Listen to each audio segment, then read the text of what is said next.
Welcome back to your video. In today's video, we're going to be playing skylines. In today's video, we're going to be playing on the Amish Country series, and well, we're going to be adding on to our industrial sector.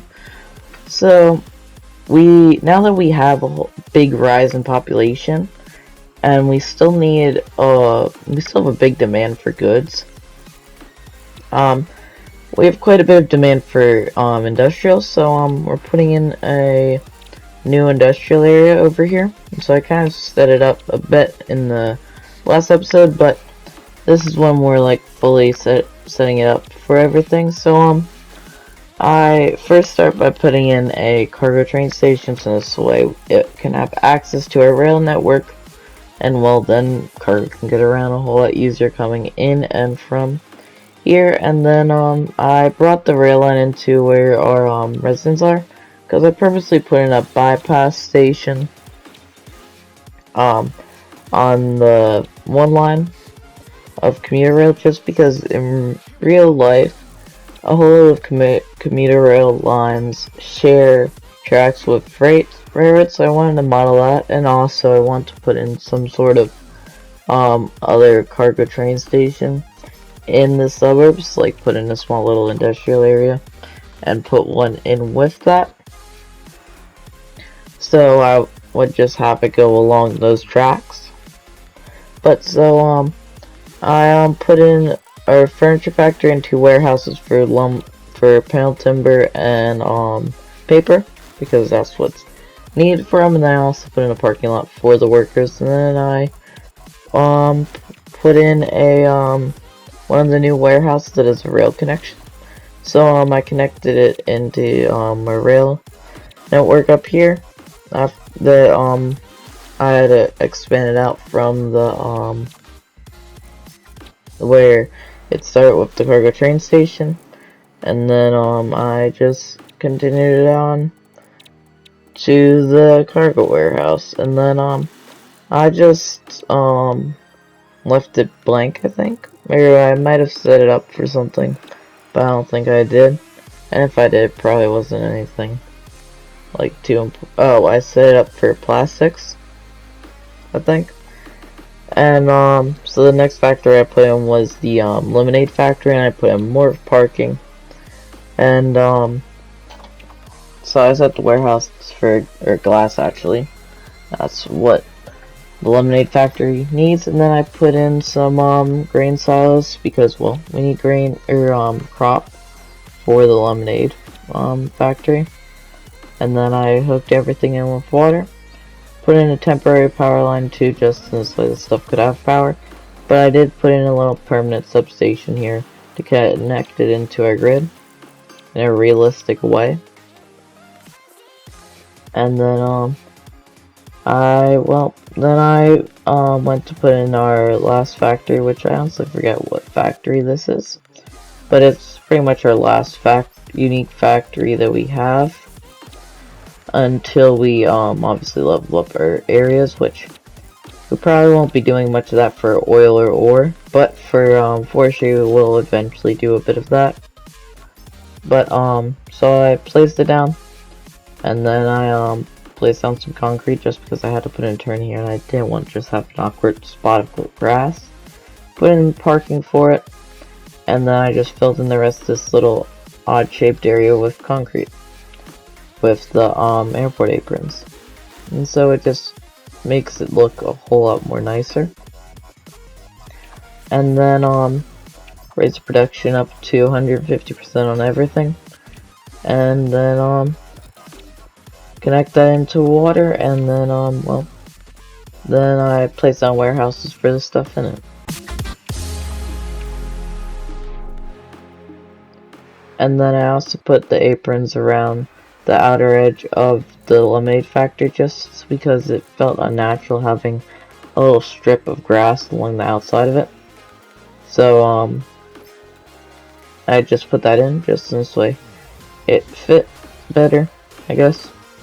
That's how you want to explain it.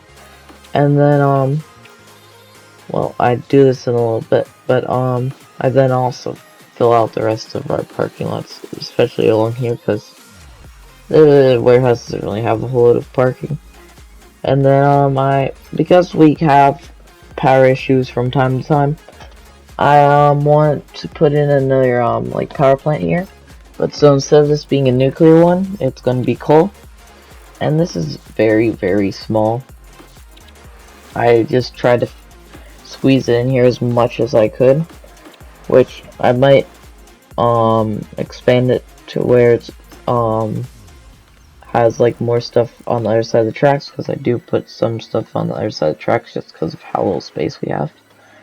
But I placed down the new advanced coal power plants, and then I put bring the road and connect it over the railroad tracks, just so this way we can well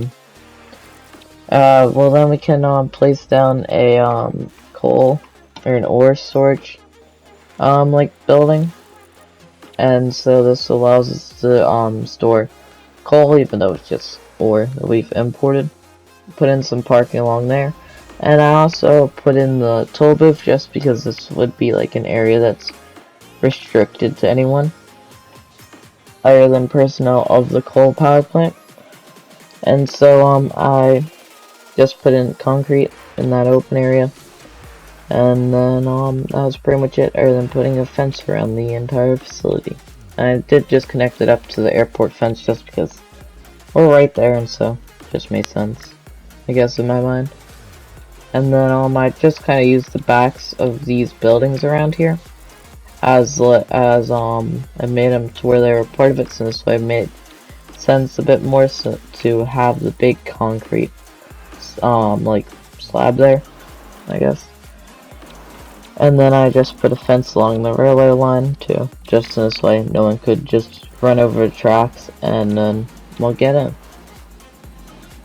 And then I just kind of refined it in some spots, and that was about it.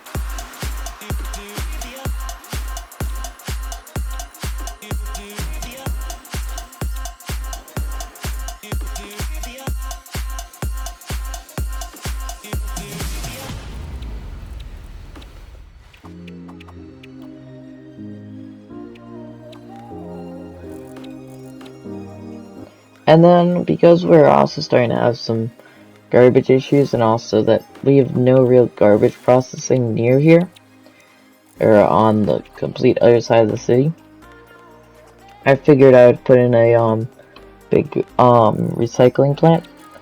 Or, well, this ain't that big, but so what I did is that I just took I ain't making this like a restricted area because, well, it ain't like dangerous to be in. But I put in a landfill as like just like a big storage pile for the recycling plants, and then I put 2 of those in, and then I put in some extra parking and made around the whole entire parking lot just concrete. And then I tried to fit in some parking over in our coal power plant elsewhere, just because that ain't exactly a realistic amount of parking, but I couldn't find a spot for it. And then I put in some more roads over in this little bit of open space, and this I'm just going to make generic industry, just in this way we can get a whole load of jobs in here. And this makes it to where our population rises quite a bit now that we have jobs for people to do. Even though we still have quite a bit of industrial need, but we haven't quite filled out this whole entire area. And either way, even if they want offices, I do want to add in a couple more offices just to put along the water, so this way we don't have industrial right along the waterfront. And then I did just put a little office in there for the coal power plant. And then well, we got water problems, so I put in some water towers around, and then we had sewage problems, so then I put in a big old sewage plant here. And so I used the advanced inland eco sewage processing facilities. So I kind of just put 5 or 6 of them around. I forget if I placed another one there. No, I only did 5 around here. And then that pretty much fixed up all the needs, and I just connected them all in with our road network and water network, and so they're all good. And then, well, as power got fixed, it pretty much fixed up everything else. and so we should be good for at least a little while. But that was about pretty much all that I did, because there wasn't a whole lot more to do. But in the next episode, we're probably going to be expanding in on our universities, because we need to get quite a bit more. I want to get those done, or we're going to be finishing up this area. Depends on how much industrial need we have. But that'll be it for this episode. I do hope you enjoyed. If you have, make sure to like and subscribe, and I will see you next one. Bye!